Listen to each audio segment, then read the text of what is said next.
Yeah. Also, an update here is, of course, that Hamas has shifted from an organized military force to a decentralized resistance movement engaging in guerrilla warfare, which shields it from Israel's continued operational efforts. This is from the INSS organization.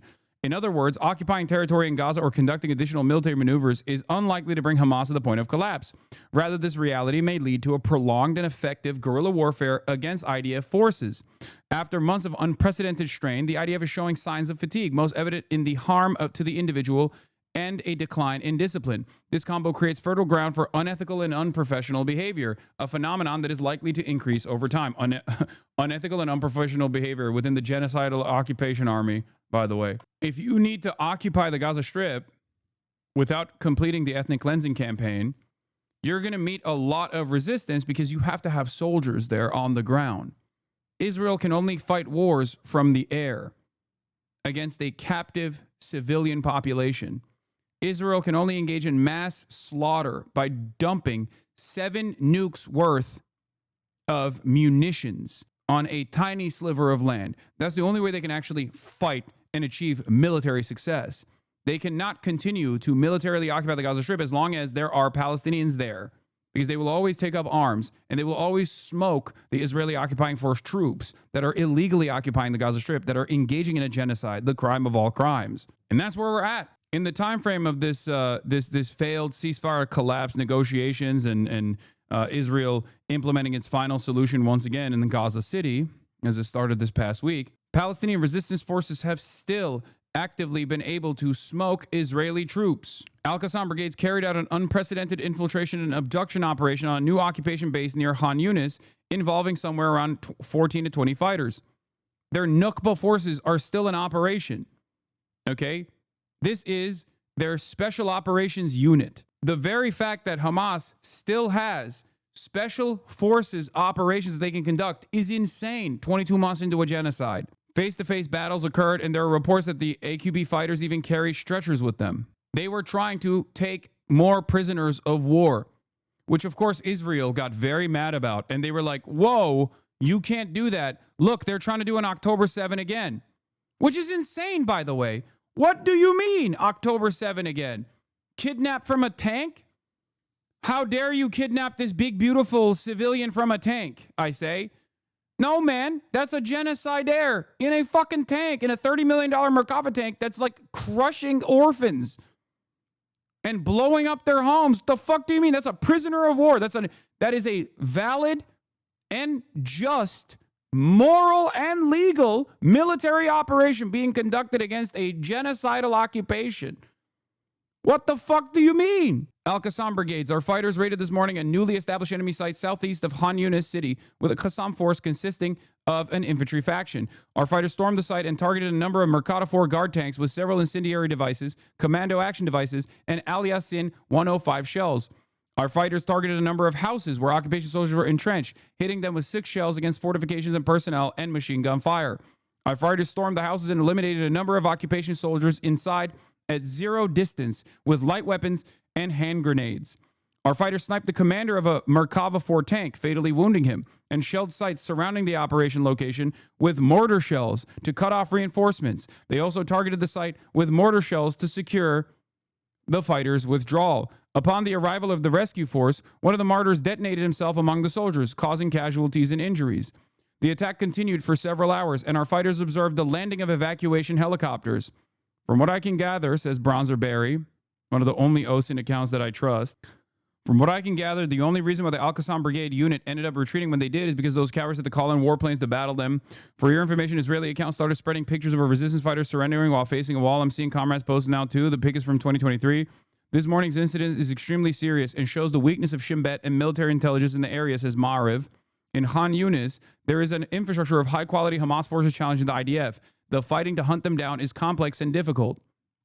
The fact is that the fighters gathered advanced intelligence and reached the IDF defenses. By the way, this is Maariv glazing, okay? Maariv is just glazing the fucking, the Nukba Al-Qassam Brigade forces, okay? Which is their, like, special forces. The fact is that the fighters gathered advanced intelligence and reached the IDF defenses from several places simultaneously with advanced planning, battle management by command and control.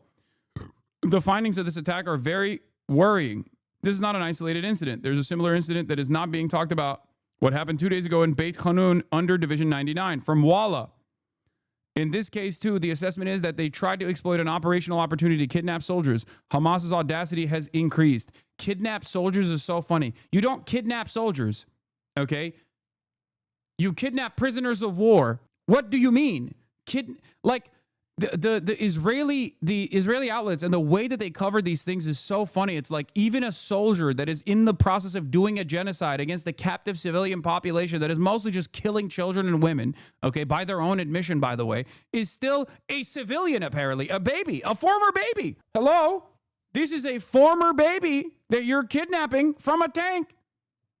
No, they're capturing prisoners of war in a just and totally moral and totally legal militant resistance movement against a genocidal force.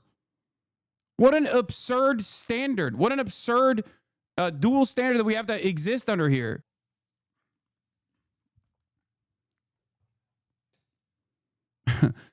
Anyway, I take serious issue with this conflation as a reformed baby myself. Yeah, as a former baby myself. Who amongst us was not a former baby? Yeah, by the way, it's not just like my assertion. An Israeli officer likened soldiers in a hot tank to leaving babies in a closed car. It was a miracle from heaven. 12 people were saved there. It was an incident exactly like the one with combat engineering vehicle that was hit in June when Hamas killed 7 soldiers. I spoke to an officer and told me, you can't stay inside, the officer said.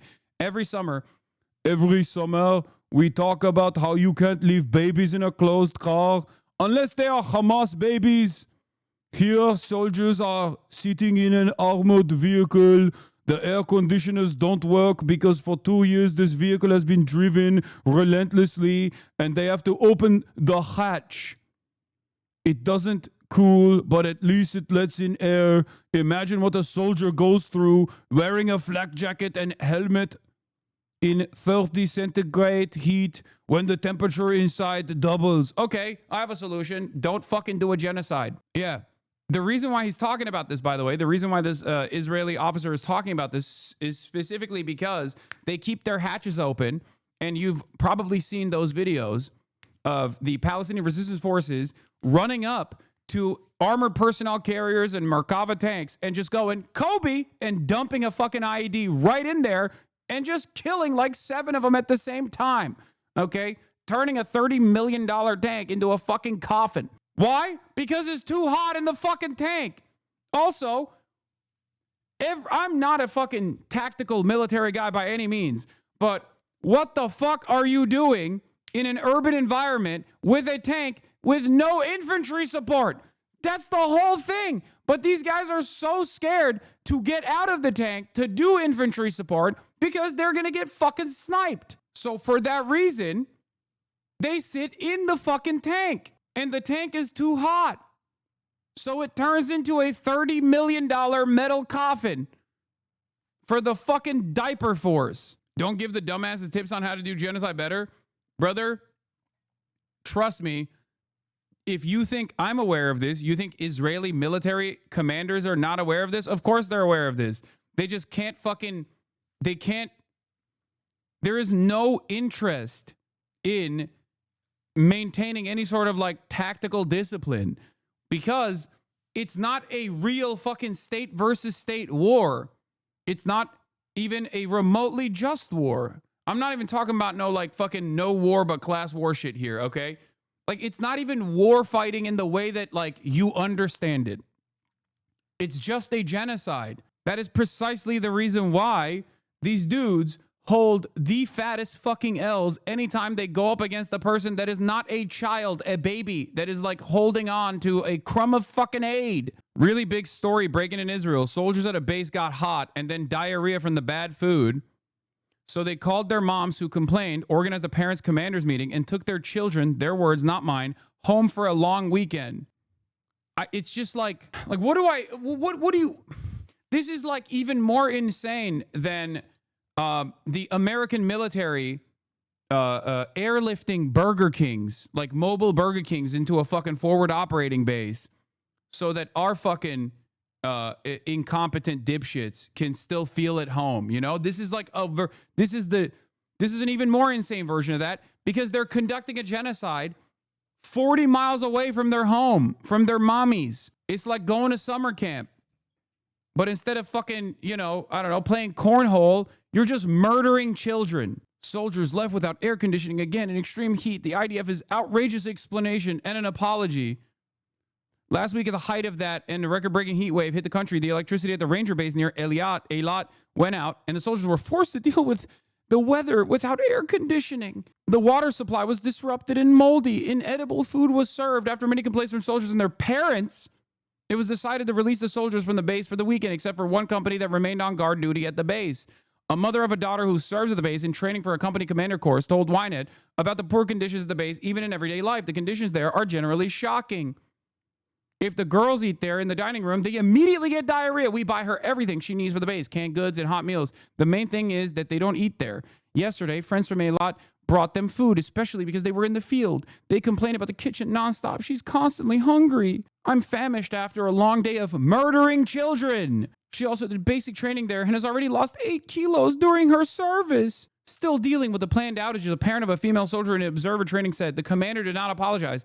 He tried to explain to us the situation, that there were problems, and that when children are in the army for 2 weeks and experience problems themselves, they are confused and stressed, and then everything else that happens seems worse than it really is. My tummy hurts. How can you look at this? Like, this is why I say, look, this is why I say, if everyone around you actually learned the truth about what Israel is doing, and if they read like a little bit of Israeli news, okay, they would also feel the same hatred that you feel in your heart. So it's on you to show them, okay? Some of the most pampered monsters on the fucking planet, dude.